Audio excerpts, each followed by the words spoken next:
Molt bon dia. Aquí comencen els matins d'estiu. Doncs sí, comencem aquí el 24 de juliol i tot i l'hora amb caos als transports. Caos perquè a hores d'ara a l'aeroport del Prat, a la zona d'embarcament, hi ha caos. No se sap ben bé què està passant amb l'empresa que gestiona l'embarcament. I serem aviat, però abans anem cap a Barcelona. 12a jornada de vaga al metro, però també que coincideix aquesta vegada amb el B5. Eva Pellegrí, com està anant al matí? Com cada dilluns, des de les 7 del matí hi ha hagut aglomeracions i cues a les andanes. També és un dia complicat per als usuaris del B5, on també es fan aturades parcials. Ens hem trobat amb situacions com aquesta, persones que volen aparcar la bicicleta perquè no ho poden fer, perquè no hi ha lloc a les estacions. Moltes gràcies, Eva.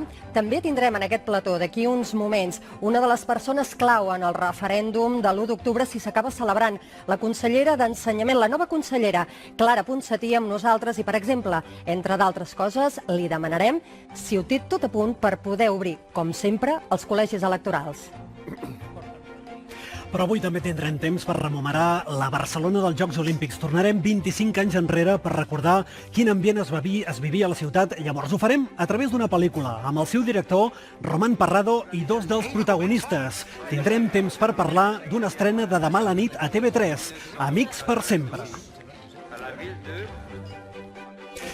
I amb Rafael Bagot també descobrirem on podem instal·lar els nostres jardins. Estem acostumats a tenir-los al balcó, al terrat, però hi ha molts altres indrets on podem tenir-los instal·lats, com per exemple, Rafael?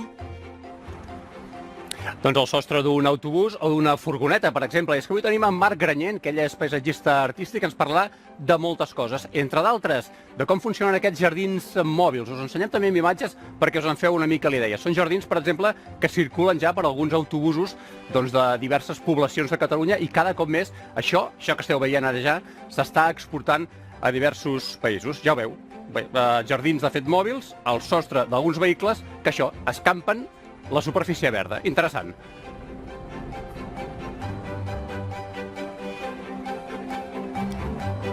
Un vídeo que tenen.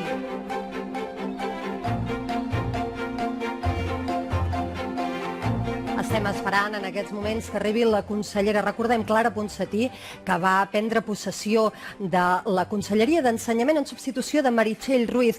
Últimament ha tingut aquests últims dies dues baixes en la seva direcció de la Conselleria, dos secretaris generals. Volem preguntar-li a què és degut aquesta baixa, però també volem saber com s'ho farà Clara Ponsatí per encarar aquest referèndum.